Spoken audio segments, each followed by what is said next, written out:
군기훈련을 받던 훈련병이 숨진 사건과 관련해 육군이 입이 10개라도 할 말이 없다는 전 육군훈련소장의 소신 발언이 나왔습니다.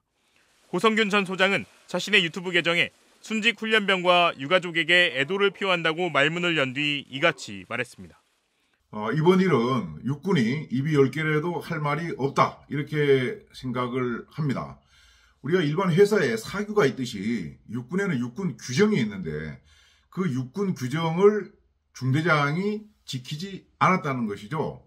그러면서 밤에 소란스럽게 떠든 것이 완전군장으로 군기훈련을 시킬 사안이었는지 따져봐야 한다며 군기훈련 시 완전군장은 할 수 있지만 뜀걸음 구보는 하지 못하게 돼 있는 규정이 있다고 짚었습니다. 또 이른바 선착순은 일제의 잔재라면서 이것도 규정 위반이라고 지적했습니다. 또 제가 놀랐던 것은 선착순이라는 것이 과거의 그 일제시대 일본군의 잔재다 그리고 그것이 어떤 인간성을 말살한다 그래갖고 제가 현역 있을 때도 한참 전에 없어진 지 오래가 됐는데 그것을 어떻게 그 젊은 장교가 선착순까지 했는지는 모르겠어요. 이제 그런 것들이 전반적으로 규정을 지키지 않은 것이고.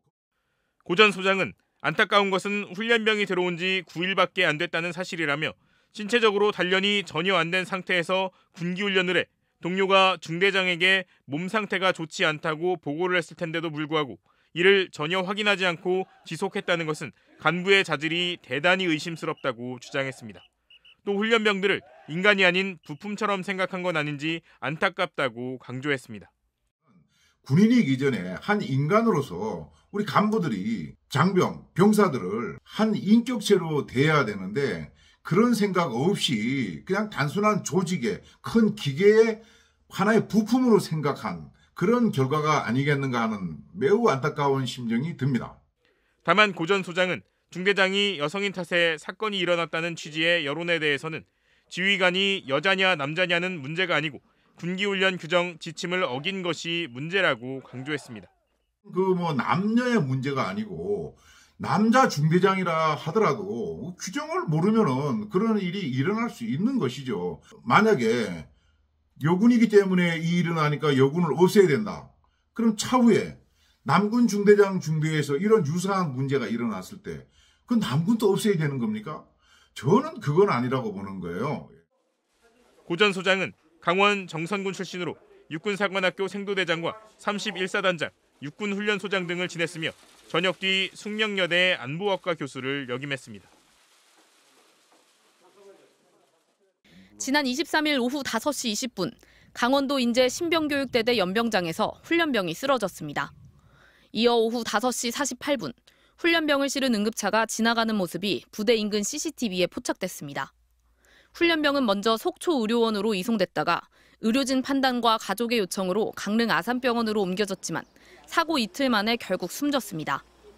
국립과학수사연구원 부검 결과 1차 구두 소견은 불상, 외견상 특별한 점은 발견할 수 없다는 뜻입니다. 다만 지나친 운동으로 인해 근육이 파열되는 횡문근 융해증과 유사한 증상을 보인 것으로 파악됐습니다. 이 훈련병은 통상 20kg에 달하는 완전군장을 한 채 구보와 선착순 달리기, 팔굽혀펴기를 한 것으로 알려졌습니다.